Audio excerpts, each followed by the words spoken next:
Shana, Batsa Shana. Alors la question du jour, c'est une personne, elle a mangé de la viande, un bon steak comme ça, et elle est dans les 6 heures. Alors, on a dit qu'il faut attendre entre la viande et le lait, il faut attendre 6 heures. Alors, et lui, maintenant, donc il est en train d'attendre ses 6 heures pour manger il a mangé à midi, il a mangé son steak, il attend ses 6 heures pour manger le fromage, et en plein milieu de l'après-midi, il passe dans une macolette, il voit un bon magnum, il commence à le déguster. Entends, Steve? Il commence à le déguster, et puis Tom il se rappelle, waouh, mais j'ai mangé la viande, j'ai pas attendu, je suis dans les 6 heures. Qu'est-ce qu'il fait? Il jette le magnum ou il continue à le manger? Qu'est-ce que vous dites? Jette. Jette? Ouais, il peut le congeler aussi, manger le jeter, ouais. Il peut le congeler, mais est-ce qu'il peut continuer à manger ou bien alors c'est une question qui peut se poser, qui est très intéressante comme question. Et m'a assez pour commencer cette sugia-là en Beksara. On sait que la Gemara d'Orpholine d'Afkoufé, elle ramène une Gemara, elle dit que Ama Maroukva, Anna Lehamite. Maroukva, il dit, moi je suis, par rapport à mon père, je suis Kechala Bachamra. Je suis comme du vinaigre entre le vin. C'est-à-dire que je ne suis pas du tout comme mon père. Parce que mon père, quand il mangeait la viande, avant de manger le lait, il attendait 24 heures. Et moi, j'attends un repas. Alors, tous les Rishonim, ils disent c'est quoi un repas? Avant les repas, ils avaient 2 repas. Les repas, c'était 6 heures de temps. Il y avait 2 repas et le laps de temps entre chaque repas, quand on parle d'un repas, c'est 6 heures. Donc ils disent, de cette barre-là, on apprend que c'est 6 heures. Bien que Tosfot, il a dit que c'est pas 6 heures, c'est juste changer la nappe. Il y a un Zohar qui dit que c'est 1 heure. Mais en tous les cas, comme ça, donc on voit que les Chaora, on a besoin d'attendre 6 heures. Ok? Alors, il y a 2 raisons pourquoi. Il y a une marque entre le Rambam et le Rashi. Pourquoi on a besoin d'attendre 6 heures? Alors, le Taz il ramène, il dit comme ça. Yesh beze shtetamim, aechad, shabatsa motzi shuman, mosher tam adzman aroch. Ça c'est Rashi qui nous, la viande, quand on mange la viande, on a ce qu'on appelle en hébreu, on a des grepsim. On a des sortes de remontées comme ça. Il y a la viande, ouais, quand on mange une bonne viande, ça remonte. Donc il y a le tam qui est car quand ça remonte et maintenant tu es en train de manger un camembert, c'est-à-dire le goût de la viande avec le lait, c'est pour ça qu'on attend 6 heures. Ça c'est Rashi. Le Rambam il dit non, la raison c'est pas à cause de ça, la raison c'est parce que la viande elle rentre entre les dents et pendant 6 heures le goût de la viande il reste. Après 6 heures il perd son goût, mais jusqu'à 6 heures il a le goût. Ça c'est connu, c'est des classiques, je vous apprends pas. C'est pas ça que je voulais vous dire, tout le monde me dit tu nous dis des choses qu'on connaît. Ça jusqu'à maintenant vous connaissez les Chora. Il y a une marocain entre Rashi et le Rambam, c'est quoi la raison pourquoi on a besoin d'attendre 6 heures si on a besoin d'attendre 6 heures? Alors regardez le Shulchan Aruch il dit Achad Bassar, Afilu Shechaya Ve'of, s'il a mangé de la viande, même d'une bête sauvage ou d'un poulet, parce qu'on sait que le poulet c'est pas d'oreita, c'est des rabanan, Lo Yochal Gvina Charav, il n'aura pas le droit de manger du fromage après. Jusqu'à qu'il attende 6 heures. Ça c'est la chaîne du Rambam, mais c'est pas Medouya parce que le Rambam dit que 6 heures. Il dit comme 6 heures, il dit pas 6 heures, mais bon. Et le Shulchan dit 6 heures. Et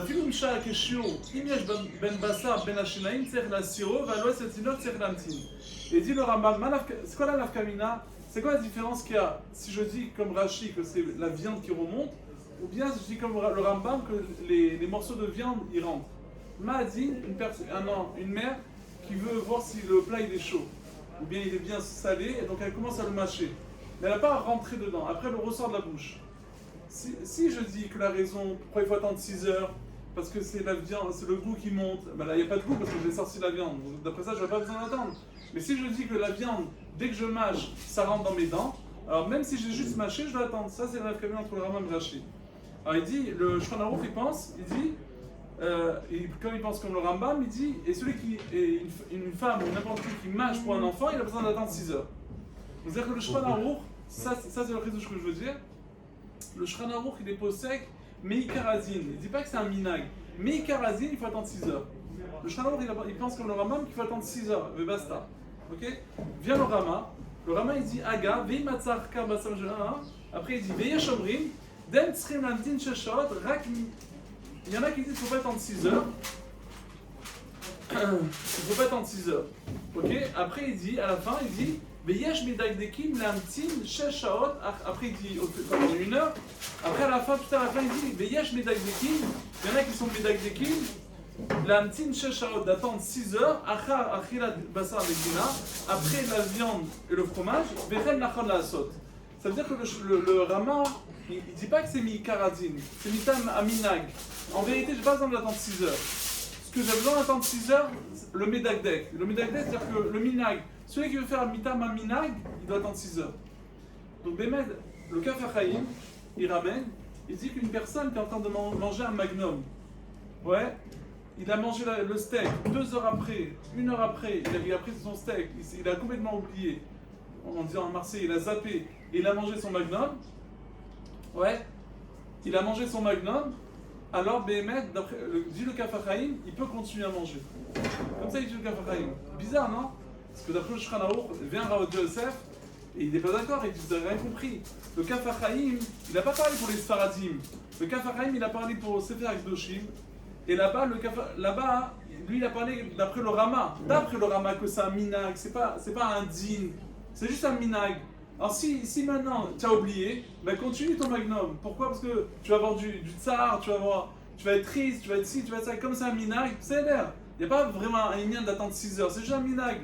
Alors si tu as oublié, tu as oublié. Mais d'après le Shulchan Aruch, dit le Rav Yosef, le Shulchan Aruch, lui il était au Chez, c'est pas un minag, c'est mikaradine, il faut attendre 6 heures. Si c'est mikaradine, tu es en train de tu as mangé la viande et tu as oublié, tu as commencé un magnum, ben tu dois t'arrêter de suite, tu n'as pas le droit de continuer.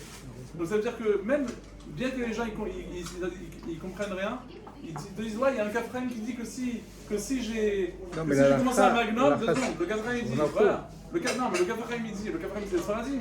Le Kaf HaChaim c'est pour les Sfaradim. Et Shulchan Aruch c'est pour qui? Oui, le Shulchan Aruch il va pas parler de c'est un type qui a mangé un magnum. Le Kaf HaChaim il dit Mikaradine, il faut attendre 6 heures. Oui. Donc on attend 6 heures. Non, mais attends, mais Matin Bediavad, si le type il a oublié, il a mangé un magnum. C'est rien, ça c'est. Le Kaf HaChaim il dit je peux continuer. Alors c'est bizarre, le Kaf HaChaim il est pour les Sfaradim.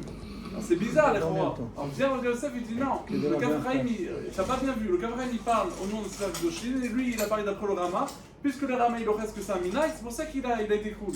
Et nous d'après les Sfaradim, on ne peut pas. Plus un petit chidouche dans... Razak. Le magnum on le jette alors. Voilà, donc dans l'alacha, d'après les Sfaradim, s'il a commencé un magnum, il doit le congeler ou bien le jeter, il n'a pas le droit de continuer parce que Mikaradine, il faut attendre 6 heures. Ouais, il n'y a pas de pshara. Alors que d'après le Rama que c'est un minag, on pourrait continuer. Et s'il a commencé son magnum à 5 heures, après 5 heures, il a le droit. Après 5 heures, les chora, 5h30. Il y en a qui sont méquilles. Non, pas 5 heures, une demi-heure avant. Nous, ceux qui sont pris de Shulchan Aruch, ils disent c'est 6 heures, il n'y a pas de psharot. Il y en a qui disent 5h30, il y a des couloirs. Voilà, pour les... Comme 5 heures, c'est déjà la 6e heure. C'est à 5h30, on ne dit pas 5h, c'est 6e heure. 5h30, c'est la 6e heure. Ça, il faut que je vérifie. En tous les cas, juste un petit chidouche sur la paracha. Dans la paracha, on parle de Balak, et quand on regarde la paracha à l'Echora, on voit que Bilam, on parle de Bilam. Bilam, quand on voit dans la Torah, ça a l'air que c'est un tzadik aussi. Il n'y a pas une chose, il dit, même si tu me donnes tout l'or et de l'argent, je ne transgresse pas la bouche d'Hachem. Chaque chose, il écoute Hachem à la lettre. Alors pourquoi on dit En lochel avec le rabbin? Et en plus, comment ce Bilam-là, lui, il ose aller avec son ânesse. Il y en a qui disent mais c'est pas mes fourrages dans la Torah qu'il a avec son ânesse. Ça veut dire quoi dans la Torah c'est pas mes fourrages? Dans la Torah écrite c'est pas mes fourrages, mais dans la Torah orale c'est mes fourrages. Donc c'est mes fourrages. La Torah orale c'est la même chose que la Torah écrite. Donc s'il y a écrit que le jour il y a écrit qu'il faisait travailler son âne et la nuit il faisait Ishut. Donc comment c'est possible que Bilam qui a un niveau de Moshe Rabbeinu il fasse avec son âne? Alors pour répondre, et troisième question, il y a écrit que celui qui a les mauvaises midotes, qui est gaftan, qui a un mauvais œil et qui a beaucoup de ta'ava, il fait partie des élèves de Bilam. Alors tout le monde demande, c'est-à-dire quoi? Pour être mauvais, tu as besoin d'être un élève. Pour être bon, tu as besoin d'être un élève. Il y a écrit Mitamidav. Mitamidav, c'est-à-dire que tu rentres dans le lien du Talmid.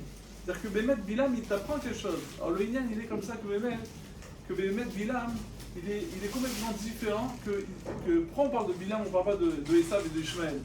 Parce que Bilam, ils savent, les Ishmaël, c'est des kiffeurs. C'est des kiffeurs, ils adorent kiffer. Ouais. Bilam, c'est pas ça. Bilam, il a un grand problème. Bilam, c'est pas juste un kiffeur. C'est-à-dire qu'il veut intégrer, adapter la Torah selon ce qu'il veut. Ouais, c'est ça son problème à Bilam. C'est-à-dire quoi? Que Bilam, il écoute tout ce que la Torah, tout ce que Hachem lui dit, je fais. Bien que je sais que la volonté divine, c'est pas ça, j'ai rien à faire de ce qu'il y a mitachal hashulchan. Moi, ce qu'il y a écrit, je fais. Ce qu'il n'y a pas écrit, je fais pas. Ouais, ça veut dire quoi? Par exemple, on voit Abraham le contraire. Abraham, qu'est-ce qu'il a fait? Je lui dis, t'as Léou, Léola. Monte le korban, Léola. Il n'a pas dit d'approcher. Et qu'est-ce qu'il fait Abraham? Il veut l'approcher, mon fils. Il t'a pas dit Hachem. Oui, mais je sais que le ratson d'Hachem, je sais qu'en fait, ce que Hachem, la volonté d'Hachem, c'est ça qu'il veut. Donc Abraham, c'est le contraire de Bilam. C'est lui, il comprend que c'est pas ce qu'il a écrit, c'est ce que Hachem il veut. Ouais, alors que Bilam, le problème de Bilam, c'est quoi? C'est que ce que Bilam, il y a beaucoup, malheureusement, chacun de nous, on a un peu du Bilam dans nous. Ça veut dire quoi? Ça veut dire que, par exemple, je dis pas, ne prenez pas ça en tant que halakha. Dans l'halakha, il y a écrit que les 3 semaines, on n'a pas le droit d'écouter la musique. Ok? Maintenant, alors qu'est-ce qu'ils font dans la radio? Ils font vocali. Vocali, c'est que le. A cappella. A cappella. A cappella. Ouais? Ça veut dire quoi? Bon, je dis pas. Hein, parce que je disais à un Talmid Chacham, il me dit ouais, en vérité, c'est pour les saber à taozen, juste pour comprendre. Si on te dit de ne pas écouter la musique, qu'est-ce que tu commences à magouiller? Vocali. C'est vrai qu'à Pi Halacha, testo, c'est. Mais c'est-à-dire que Hachem, est-ce qu'il veut du vocali? J'ai poussé loin, hein. C'est peut-être que c'est pas vrai ce que je dis, mais ce que je veux dire, c'est pour pousser. C'est-à-dire que Bémet, ce que Bilam, il essaye de faire, ouais, c'est Bilam, il essaye d'adapter. Il y avait une fois, ils ont donné un Sefer Torah. Il y a une sourate Torah. Hein? Il Il y a une sourate C'est pour Torah. ça, je vous ai dit, encore une fois. Non, mais. Elle est avec une. Non, je parle pas du Hatan encore, je parle pas encore Hatan. Pour Hatan, c'est autre chose. Je parle pas du Hatan, je parle de Bilam, je parle du côté de. Je parle pas de ça, c'est raison, ça c'est assourd. J'étais en train de parler de. On ne peut pas dire qu'il veut faire la Torah, c'est pas vrai, c'est pas possible. Puisqu'il est en contradiction totale avec Arayot. Nahon. Donc, Comment on comprend ça? Ça, pour comprendre ça, je savais autre chose de l'expliquer. Il disait comme ça, il disait qu'en fait, on sait que Zé Keneged Zé Asa Elohim. Il y a 2 façons de servir le Jborou. Bilam, il a besoin de prendre, il a besoin d'être grand. Ouais. Pour exister, Bilam, il a besoin d'être grand. Pour monter, pour être un avis, il a besoin d'être énorme. Ouais. Sa grandeur, il peut la prendre de la Torah. Mais pour la Torah, il faut être à fond dans la Torah. Il faut être un Raphaël Kanevski. Il peut voir la télé, il peut voir Internet. Donc il ne veut pas, lui, Bilam. Donc il est obligé de passer par le Koach Hatouma, par la force du mal. Qu'est-ce qu'il fait? Il va avec une ânesse. C'est pas que. Qu'est-ce que c'est obligé de dire ça. C'est-à-dire quoi, la Torah, qu'est-ce qu'on a à faire que Bilam, il fait la Torah a besoin de le dire ça. En plus, là, il a besoin de lui dire qu'est-ce qu'on a à faire. Ça m'intéresse, moi. C'est dégoûtant d'écouter une chose pareille. Parce que la Torah veut dire que Bilam, il n'a pas fait avec une ânesse pour faire une ânesse.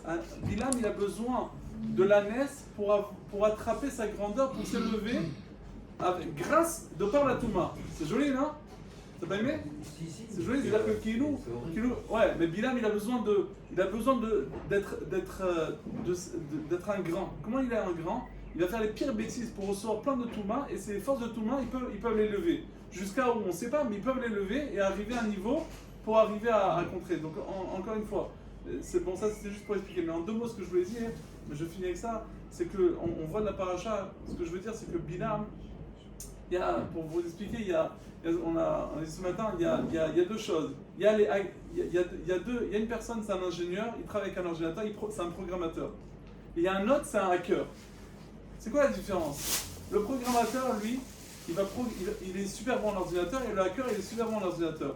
Le programmateur, lui, il va aider à trouver encore, élargir le cercle de l'informatique. Et le hacker, il va prendre la chorma de l'ordinateur pour planter les gens. C'est ça Bilam. Bilam, il prend la Torah. Il prend la Torah pourquoi? Pour faire des ch'touillottes avec ça. Il prend la Torah pour sa volonté à lui. Et c'est ça que, il y avait une fois, et je finis avec ça, il y avait une fois, ils avaient offert un Sefer Torah, et ils ont dit, mais c'est qui va faire la parochet? Ils ont fait un tirage au sort, et c'est une femme qui a mérité. Elle a fait pendant 3 semaines, elle a préparé, elle a tissé et tout ça. À la fin, la parochet, elle le met sur le Sefer Torah, c'était trop petit. Elle a dit, qu'est-ce qu'on va faire maintenant? Demain, c'est le Sefer Torah, qu'est-ce qu'on fait? Elle a dit, peut-être qu'on va couper le Sefer Torah. Elle dit, mais c'est débile, tu vas couper le Sefer Torah, mais pourquoi pas? Ça veut dire quoi que c'est quoi le message là? Il y a des gens que dès que la Torah, ils aiment la Torah, mais dès que la Torah, elle n'est pas adaptée à leur volonté, Il adapte à eux. ils l'adaptent à eux. On coupe les Torah, il n'y a pas de problème. Et c'est ça Bilam. Bilam, c'est ça, il a essayé, et c'est ça pourquoi Bilam, il a besoin d'être un maître. Parce que c'est pas juste un kiffeur, Bilam. Bilam, non seulement c'est un kiffeur, mais il veut adapter la Torah selon. Et c'est ça, c'est quoi Baltava? C'est pour ça que Bilam, lui, et je finis avec ça. C'est pour ça que Bilam, lui, c'est un maître pour apprendre des shtouyot, pas des Islam kiffés. On n'a pas besoin de Bilam, mais pour apprendre cette ashkafa là, de prendre les ritsonot et de les transformer, de prendre la Torah et l'adapter à mes ritsonot, ça, on a besoin de Bilam. Chazak. Bien,